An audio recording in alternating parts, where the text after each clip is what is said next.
আসসালামু আলাইকুম গাইজ, আপোনালোকে চাব পাৰিছে এই আমি শ্বপচিৰ পৰা অৰ্ডাৰ দিছোঁ।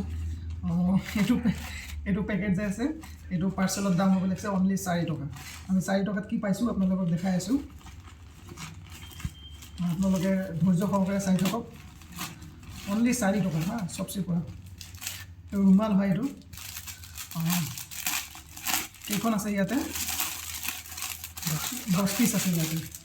অনলি 4 টকাত 10 পিচ ৰুমাল পালোঁ আমি। ৰুমালকেইটা ভালে লাগিছে বাৰু, ইমান এটা গধুৰ নহয়, বেয়াও নহয়।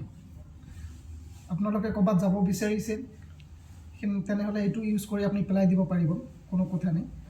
বা ক'ৰবাত লগা হৈ গৈছে, চশমা মুচিব লাগে, কাপোৰ মুচিব লাগে, আপোনাৰ মোবাইল মুচিব লাগে, আপোনাৰ ফ্ৰিজ মুচিব লাগে, এইটো দি আপুনি আৰামছে মুচিব পাৰিব। বহুত ভাল এটা কোৱালিটি, চফ্ট কিন্তু পাতল দিয়া একো নাই। 4 টকাৰ মাল 10টা, বহুত ভালে পাইছোঁ তথাপি। অনলি 4 টকা। নেক্সট আমি এইটো অ'পেন কৰিম, আপোনালোকে চাই থাকক ধৈৰ্য সহকাৰে। এয়া ওমৰ ফাৰুকৰ, মই ওমৰ ফাৰুক কৈ আছোঁ।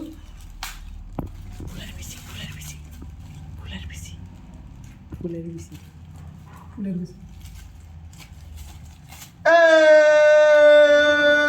ছু ছু ছু ছু ছু।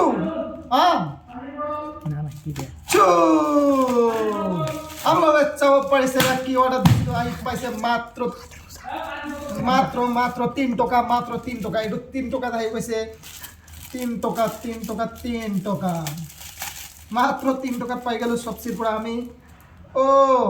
এইটো আপোনালোকে যদি কিনে বাৰু, ময়ো কিনিছিলোঁ মোৰ গাড়ী চলাবৰ কাৰণে, এইখিনিত পিন্ধিবৰ কাৰণে। এইটো মই 60 টকাত কিনিছিলোঁ, 60 টকা। কোৱালিটিটো ইয়াতকৈ বেছি ভাল নাছিল বাৰু, এইটো কোৱালিটিটো মই ভাল পালোঁ। অনলি 3 টকাত পাই গ'লোঁ মই শ্বপচিৰ পৰা।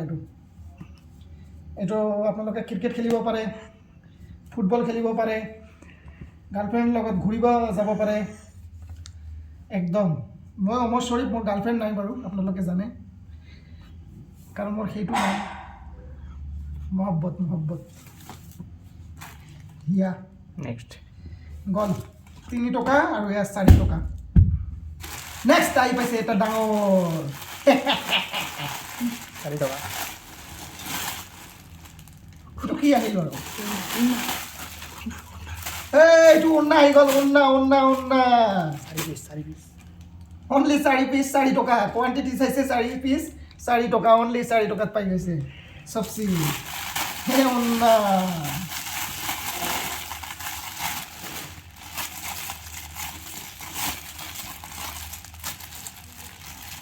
কাউন্ট ইয়াতে এখন। তুমি কিয় চাইছা মোৰ বস্তু? হে ওন্না 4 টকাৰ, 1 টকাকে পাৰ পিচ 1 টকা পৰিছে, চাব পাৰিছে 4 টকাত ওন্না।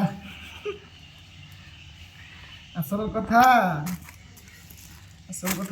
এইটো ওন্না নহয়, ওন্নাৰ নিচিনা মানে। এইটো ওন্না বুলি ক'ব নোৱাৰি, কিন্তু ওন্নাৰ নিচিনা ক'ব পাৰি। অনলি 1 টকাৰ ওন্না। এইটো দেখা পাওঁ, ভালে লাগিছে বাৰু। মই ওমৰ শ্বৰীফ, আজি ওন্না পিন্ধিছোঁ, আপোনালোকে চাব পাৰিছে। মই এজন হেণ্ডচাম বয় বাৰু। এইটো পিন্ধি আৰু ছোৱালী দেখিছে, পিছত চাব মোৰ মুখখন। মই ধুনীয়া ন, আপোনালোকে আৰু ক্ৰাছ খাই যাব। নেক্সট এইটো কলা ওন্না। এইটো বাৰু মই মোৰ ঘৈণীয়েকক দিম যেতিয়া হ'ব বাৰু, তাই যাতে সেইটো দি ঘৰৰ পকাখন এনেকৈ মুচে আৰু। সেইগিলা 1 টকাৰ মাল কি কৰিব? এইটো মানে আপুনি যে কয় স্বচ্ছ বস্তু 2-এটা নাম কওক, আজিৰ পৰা আপোনালোকে সেই ওন্না বুলিয়ে ক'ব পাৰিব, কাৰণ ইফালৰ পৰা সিফালে চাব পাৰি। বুজিছে গাইজ? আৰু এই দুটা আমি দেখাওঁ বাৰু। 4টা ওন্না 4 টকা, 2টা। এইটো বা ইংলিছত কি কয়, মই ইংলিছ নাজানো বাৰু। মই ওমৰ শ্বৰীফ, একদম ইংলিছ কম জানো বাৰু। এইটো 3 টকা আৰু এইটো গ'ল। নেক্সট ৰুমাল এখন ৰঙা ৰুমাল। এইটো 4 টকাত 30 পিচ। 10 এইটো 30 পিচ আছে 10 অহ সৰি 10 পিচ দেখিছেনে ন ছোৱালীবিলাকে এনেকৈ যে মুছে এইগিলাৰ কাৰণে এইটো ভাল মাজে মাজে যদি আপোনালোকে ক'ৰবাত গৈছে মাজে যদি আপোনালোকে ক'ৰবাত গৈছে হাগু আহিছে ধুবা লগা একো নাই সেইটো দি মুচি কিনে পেলাই দিলে হ'ল একো প্ৰব্লেম নাই 4 টকাত 10 পিচ বাই বাই গাইছ আজিৰ কাৰণে ইয়াতে সমাপ্ত মই উমৰ শ্বৰীফ